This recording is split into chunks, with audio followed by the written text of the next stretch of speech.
I was on a nice walk last week. It was one of my favourite walks, and I was very thrilled to see lots of this ragged robin growing.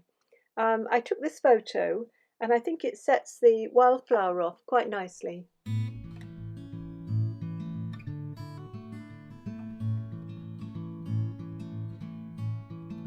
I did my best to take some clear images that I'd be able to work from when I got home.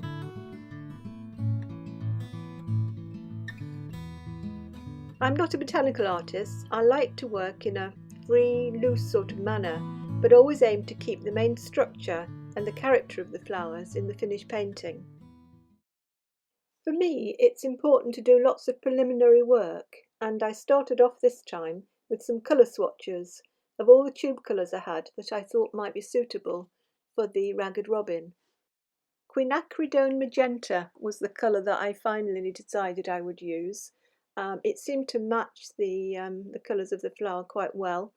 If you don't have that, then you can always do a bit of mixing. I think the mauve was pretty good as well. It would just need a little bit of red in there just to warm it up a little bit.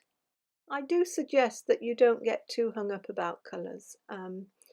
The thing is with the flowers, it's like bluebells, isn't it? They can change the colour depending on the light source and depending how bright the light is, if it's a dull day. So as I said, don't get too hung up on the colour. Get as close as you can without worrying too much about it. At first sight, the structure of the ragged robin looks quite difficult, doesn't it? It looks quite difficult to paint, but what I'm doing here is I'm just looking at one of the petals and I'm just seeing how that is formed using a very dilute mix of the quinacridone magenta. It's a bit of a mouthful, that one. And here's another go. It's an odd shape, isn't it? It looks a bit spooky, really. It looks like a sort of odd hand.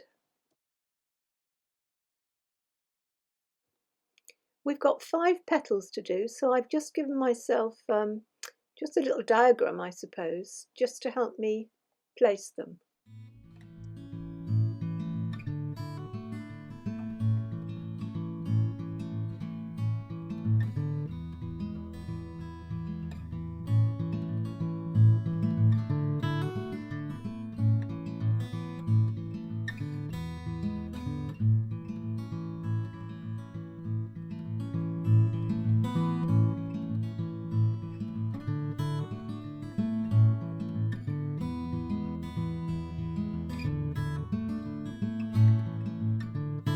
I did quite a lot of these, and at the end of it I had a pretty good idea of the structure of the flower. I think it looked a little bit like a snowflake as well. 5 odd-looking hands that sort of turned into a snowflake pattern. Thinking of it like that certainly does help me to remember how it's formed.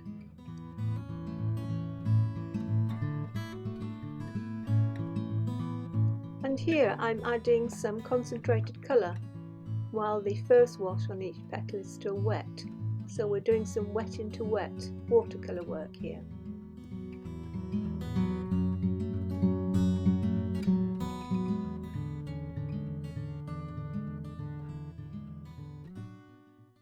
And here I used one of my reference photos to paint the flowers at different angles, using what I'd learned from the previous exercises.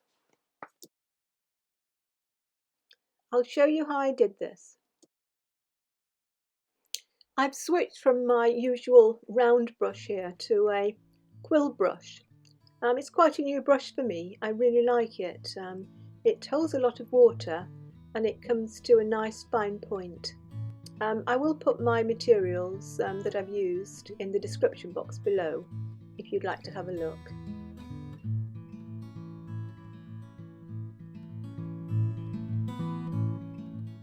I'm using sepia with the quinacridone magenta for, I think, most of these little studies. Try to work without doing a lot of pencil work. especially on these little exercises, as it does make you paint a lot more freely.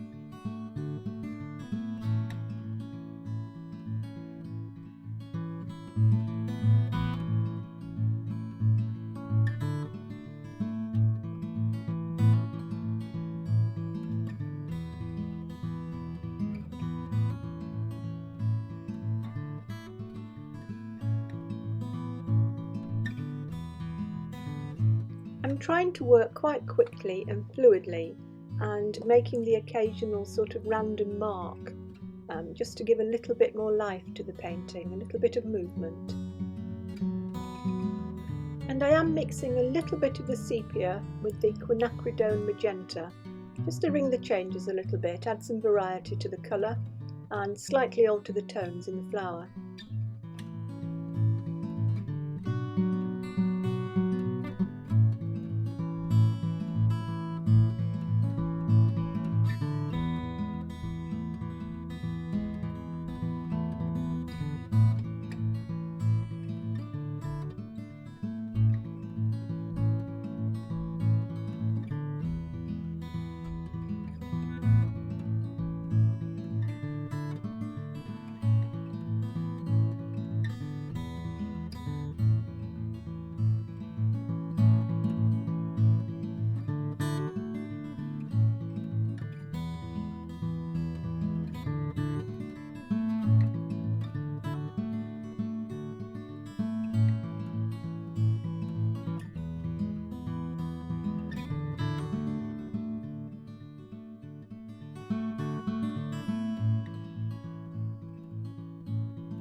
I'm going to speed the next little bit of this demonstration up, and towards the end of it you'll see I'm using a green that I mixed with sap green and a little bit of the sepia.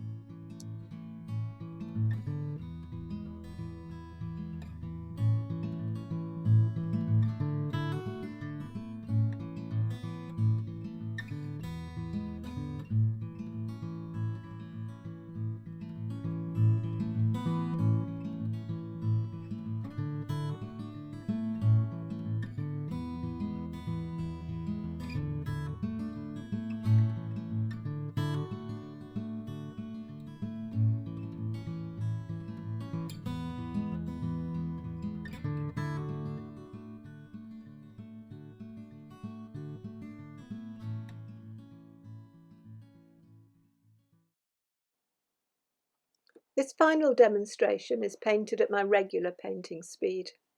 As you can see, in this case I have done a pencil drawing. This was just a help with the composition. I didn't draw anything in particular detail, I just wanted to know where to place the flowers, particularly the one that was in front.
So as you can see, I finished off with a little bit of splattering.